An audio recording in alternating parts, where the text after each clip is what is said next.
Bien-aimés dans le Seigneur, bien-aimés qui ne sont pas encore dans le Seigneur, et toute personne qui aura l'opportunité d'écouter ce partage, bonjour, soyez les bienvenus. Le thème de notre partage ce matin va être intitulé « Nous devons être des perdants dans ce monde ». Bien-aimés, dans ma marche personnelle en Christ, j'ai fini par être convaincu que nous devons être des perdants dans ce monde, où la meilleure manière de l'intituler est que nous devons être des perdants dans les choses de ce monde. Parce que, souvenez-vous, la parole nous dit que on ne peut pas aimer deux maîtres à la fois. Soit on va s'attacher à un et haïr l'autre. Soit on va haïr un et s'attacher à l'autre, bien-aimé dans le Seigneur. Donc, c'est véritablement un exemple typique de ce qui montre que toutes les plus grandes réalisations dans ce monde, toutes les grandes choses qui ont été faites dans ce monde ou qui sont faites sont souvent la base d'un sacrifice énorme, bien-aimé dans le Seigneur. Et on ne peut pas non plus espérer rentrer dans la compréhension du Père, espérer rentrer dans le cœur d'Élohim sans un sacrifice. Et généralement, bien-aimés dans le Seigneur, le sacrifice que nous devons faire doit nous coûter cher, bien-aimés dans le Seigneur. C'est pourquoi, quand vous regardez la plupart de ceux qui ont été nos patriarches dans la foi, la plupart de ceux qui nous ont précédés dans la foi et qui ont véritablement marché avec Elohim, bien-aimés dans le Seigneur, Dieu, parce que je ne vais pas dire que c'est eux, mais le Père s'est toujours choisi des personnes qui étaient capables de consentir à de grands sacrifices, des gens qui étaient capables de consentir, de perdre ce qu'ils avaient de plus cher sur ce plan physique, bien-aimé dans le Seigneur. Il a toujours choisi des gens prêts à tout. Quand vous voyez, bien-aimé dans le Seigneur, Abraham, par exemple, j'aime beaucoup cet exemple parce que c'est un exemple fort et puissant. Ça démontre quelque chose de très fort aussi sur Abraham. C'est que sur ce plan physique, on peut dire qu'Abraham, la chose qu'il avait de plus cher, c'était son fils Isaac, puisqu'il avait recherché depuis longtemps, il n'en trouvait pas d'héritier, il ne trouvait pas de successeur, et le Père a pourvu, et il était prêt à sacrifier Isaac à Elohim. Ça démontre quoi? Ça démontre que ce qui était le plus important aux yeux d'Abraham, ce n'était même pas Isaac, bien aimé dans le Seigneur, c'était Elohim. C'est pourquoi Abraham était prêt à sacrifier ce qu'il avait de plus précieux sur ce plan physique, bien aimé dans le Seigneur. C'est pourquoi si toi, mon frère, ma soeur, tu n'es pas prêt à sacrifier ce que tu penses être pour toi le plus utile, le plus essentiel, la chose la plus importante au monde, à tes yeux, sur ce plan physique, bien aimé dans le Seigneur, tu n'es pas prêt à rentrer dans le royaume du Père, bien-aimé dans le Seigneur. Nous devons apprendre à être des perdants dans ce monde, bien-aimé. Je sais que tout ça est contraire à ce qu'on nous a toujours dit, tout ça est contraire à ce qu'on nous a toujours enseigné, bien-aimé dans le Seigneur. Nous devons apprendre à être des perdants dans ce monde, bien-aimé dans le Seigneur.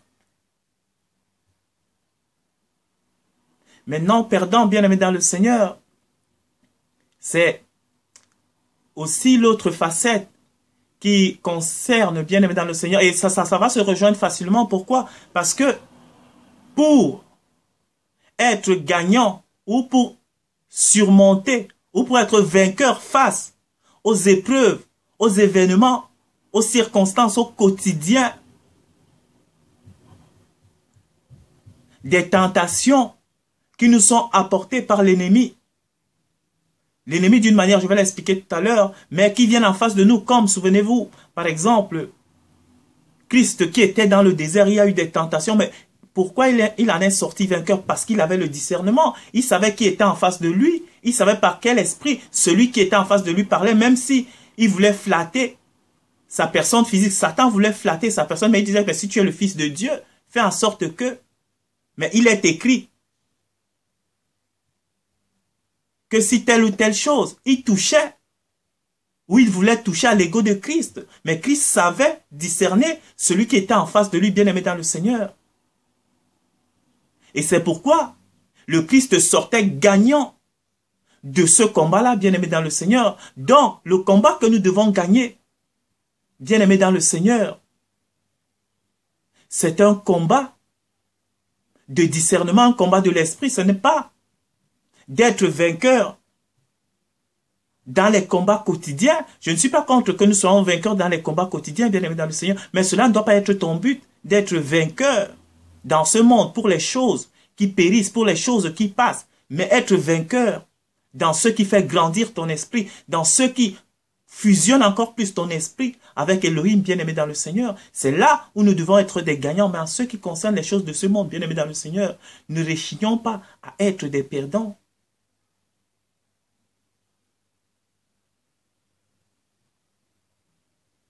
Parce que pour avoir ce discernement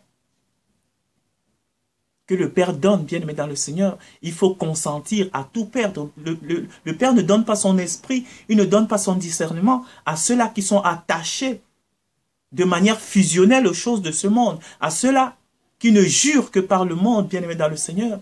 C'est pour cela. Ici, nous allons lire dans Philippiens 3, au verset 7. C'est un verset que tout le monde connaît. Ça, c'est l'apôtre Paul qui parle, bien-aimé dans le Seigneur, qui à un moment aussi, il était à fond dans le judaïsme. C'était pour lui une chose importante à ses yeux. Mais qu'est-ce qu'il nous dit, bien-aimé dans le Seigneur? C'était la chose qu'il avait de plus cher, mais il avait ça dans le sang.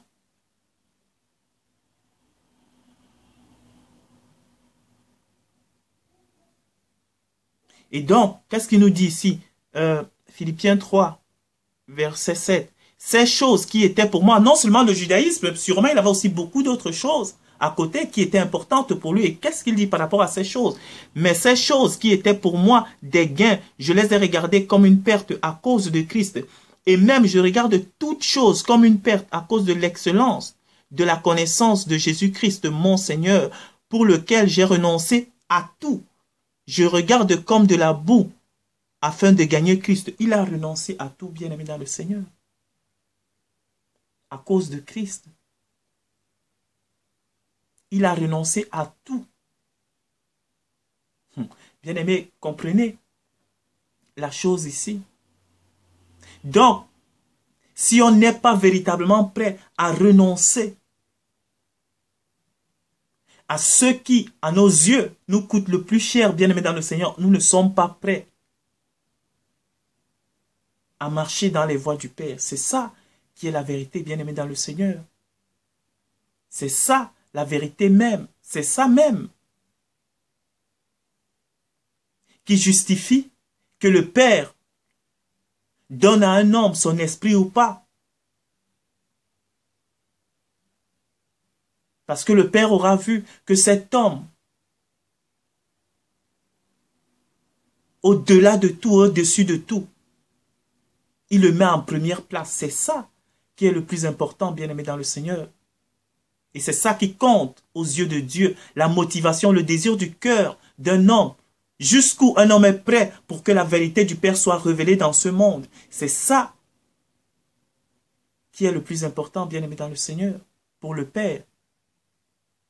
Et c'est ça qui devrait être le plus important pour nous qui sommes dans la marche qui nous entraîne vers la stature parfaite de Christ. C'est ça qui devrait compter pour nous.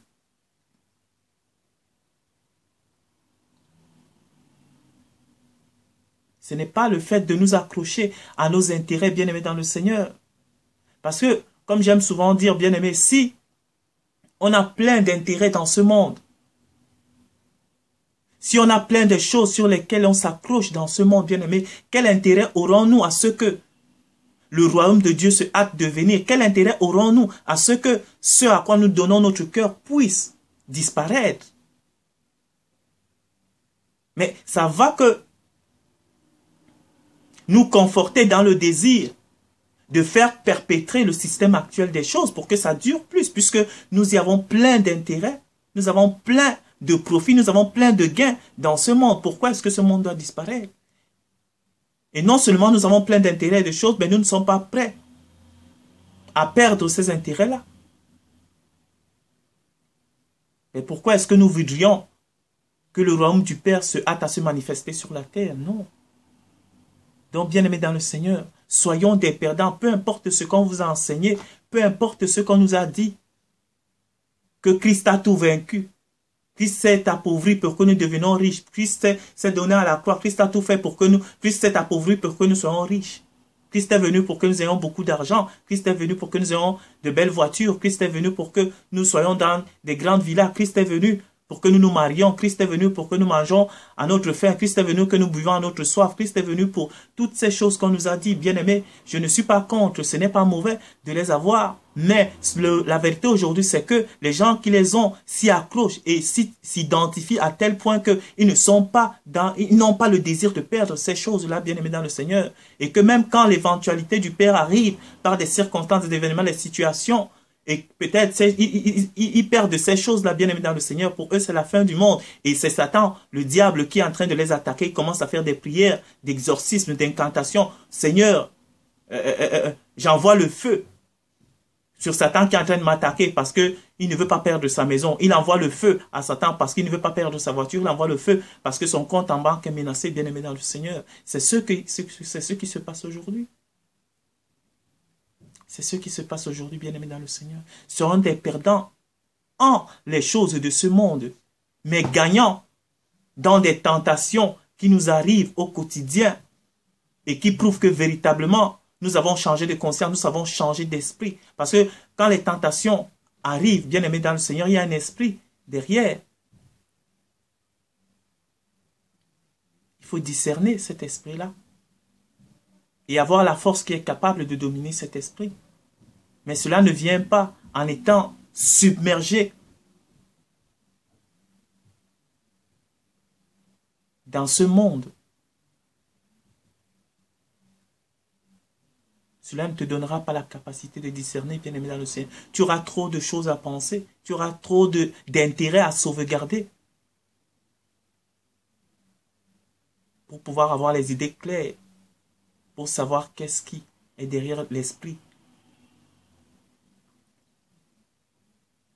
de l'événement qui est en face de toi. Tu ne sauras même pas si l'événement qui est en face de toi est là pour te rapprocher du Père, ou l'événement qui arrive est véritablement là pour te détruire. Tu n'en sauras rien. Mais au fond même des choses, bien aimé, la Bible dit que toutes choses concourent au bien de ceux qui aiment Elohim. Donc, tous les événements qui arrivent à un enfant de Dieu, bien aimé, sont là pour le forger un caractère, sont là véritablement pour l'amener à son Père. C'est de ça qu'il s'agit. Donc, je ne vais pas être long, bien aimé dans le Seigneur. Donc, référons-nous ici à ce verset de Paul que je vais encore véritablement lire. Philippiens 3, verset 7. Mais toutes ces choses qui étaient pour moi des gains, je les ai regardées comme une perte à cause de Christ. Et même, je regarde toutes choses comme une perte à cause de l'excellence, de la connaissance de Jésus-Christ, mon Seigneur, pour lequel j'ai renoncé à tout. Je les regarde comme de la boue afin de gagner Christ et d'être trouvé en lui, non avec ma justice, mais celle qui vient de la loi, mais avec celle qui s'obtient par la foi en Christ, la justice qui vient de Dieu par la foi. Voilà, bien aimé dans le Seigneur, je vais m'arrêter là. Renoncez à tout pour l'excellence de Christ, renonçons à tout pour la connaissance de Christ, bien aimé dans le Seigneur. La connaissance, la sagesse du Père ne viennent à un homme que quand cet homme est prêt véritablement dans son cœur à perdre, à renoncer à tout ce qui pour lui dans ce bas monde constitue un intérêt, constitue les choses les plus importantes. Soyez bénis, merci du temps que vous avez accordé à ce partage et à la prochaine.